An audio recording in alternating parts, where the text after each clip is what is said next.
Adrian walked into the restaurant with cautious optimism, straightening his navy blazer as he scanned the room his friend Marcus had set this up, insisting it was time Adrian got back into dating after his divorce. "She's perfect for you," Marcus had promised, smart, kind, and she specifically asked to meet you. That last part had given Adrian pause.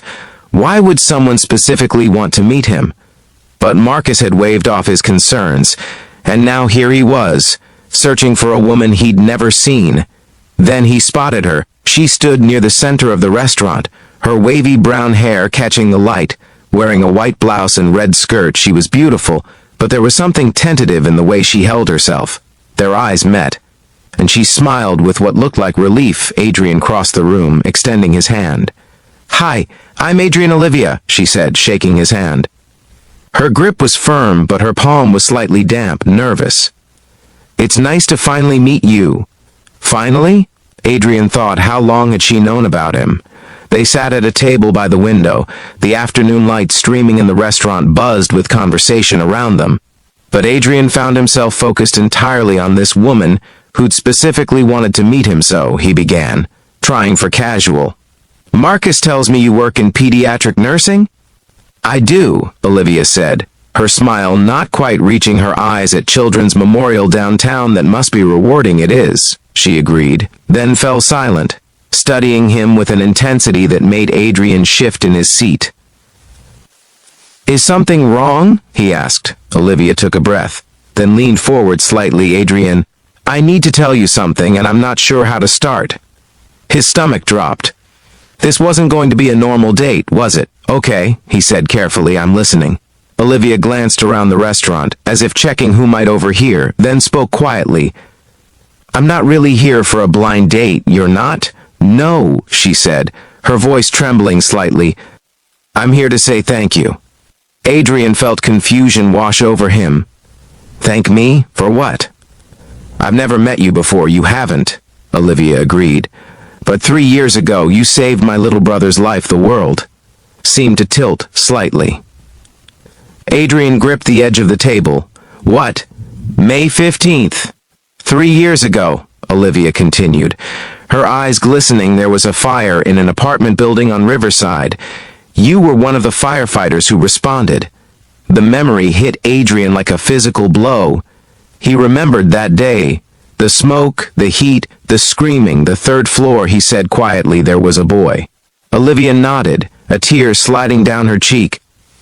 "His name is Tyler. He was 7 years old. He's my baby brother. Our parents had died 6 months earlier, and I'd just gotten custody of him. I was at work when the fire started. Our neighbor was watching him."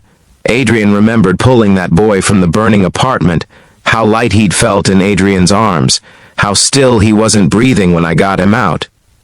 "But you didn't give up," Olivia said. "The paramedics told me later that you performed CPR for almost 6 minutes before his heart started again. You saved him."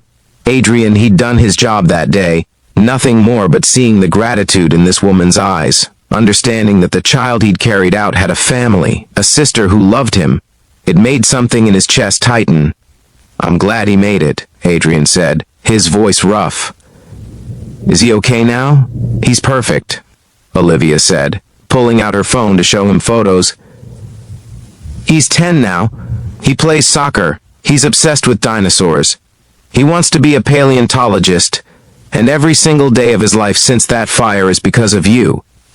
Adrian stared at the photos of a grinning boy with missing front teeth and Olivia's same warm eyes. "Why now?" he asked. "Why find me now, after 3 years?" Olivia set down her phone. "Because it took me this long to be able to face you without completely falling apart. And because Tyler has been asking about you, wanting to thank you himself, but mostly because I needed you to know what your courage meant." "I was just doing my job." "You risked your life," Olivia corrected. "The building was declared structurally unsound 20 minutes after you went in. You could have died saving my brother, but I didn't."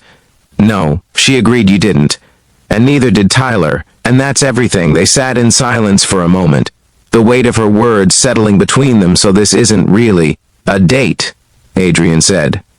Finally, Olivia looked embarrassed. "I'm sorry for the deception." Marcus is actually my neighbor. He's been trying to set me up with someone for months. When I finally told him why I kept refusing, why I wasn't ready to date, he told me he knew you, that you were his friend from college, and he arranged this. I asked him to.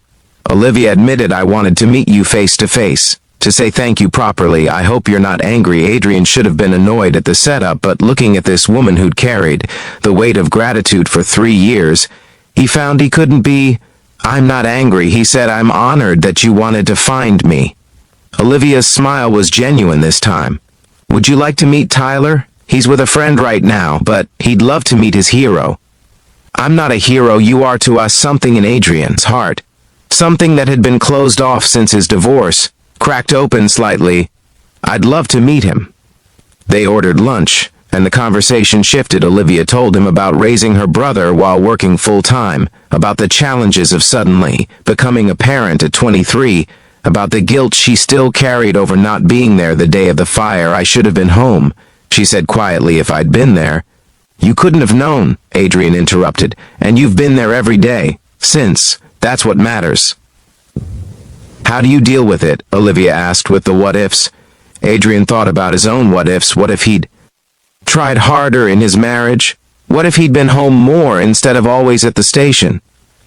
You don't, he said. Honestly, you just learn to carry them.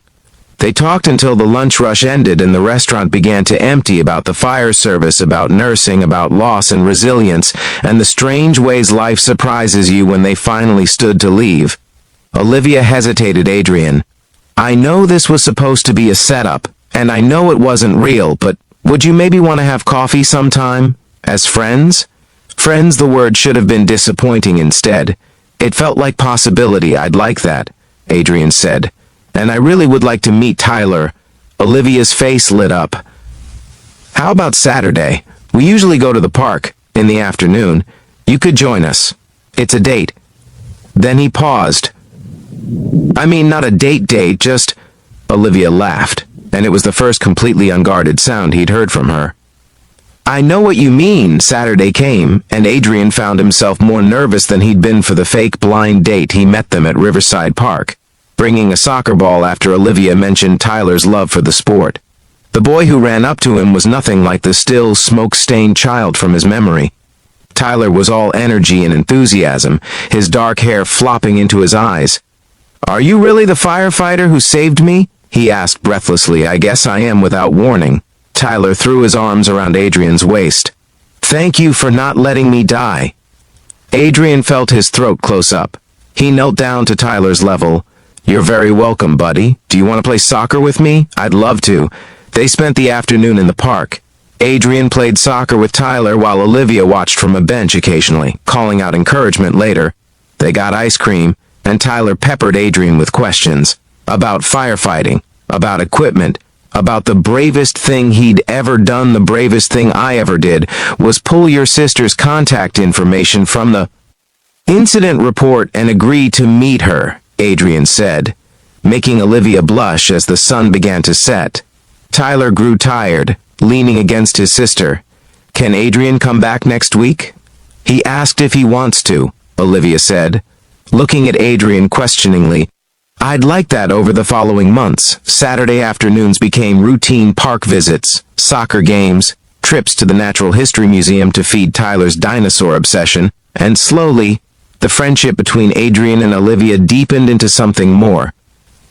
They took it slow, both of them carrying scars from their pasts, but there was an ease between them, built on honesty and understanding. 6 months after their first meeting, Adrian and Olivia had their first real date, just the two of them, at the same restaurant where they'd met. I should probably tell you, Adrian said over dinner, that I'm falling in love with you. Olivia set down her wine glass.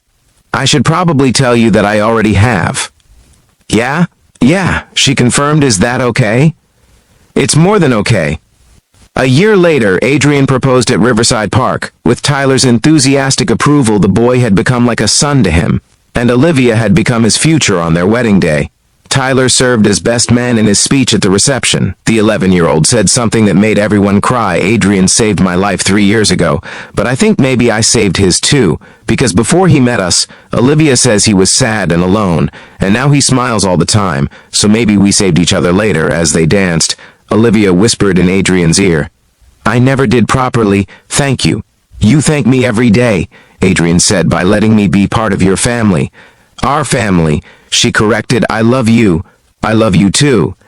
Adrian thought about that day 3 years ago, about carrying a small boy from a burning building, about the split-second decisions that change everything he'd never expected, that saving one life would lead to this, to love, to family, to a future he'd stopped believing in. But that's the thing about heroism, sometimes it saves you right back. Sometimes what seems like an ending is really a beginning. And sometimes a blind date that isn't really a blind date turns out to be exactly what you needed all along. If this story touched your heart, please like, share, and subscribe for more stories about courage, gratitude, and unexpected love. Comment below about a time when a simple act of kindness led to something beautiful. Your story might inspire someone to be brave today.